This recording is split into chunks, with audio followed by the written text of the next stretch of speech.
నాన్నకి favourite singer కిషోరా లేక raffia? పర్వతాలంటే ఎక్కువ ఇష్టమా లేక సముద్రమా?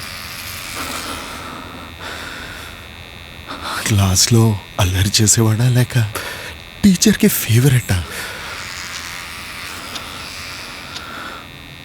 నేనెప్పుడు కూర్చుని ఆయన కథ విననే లేదు.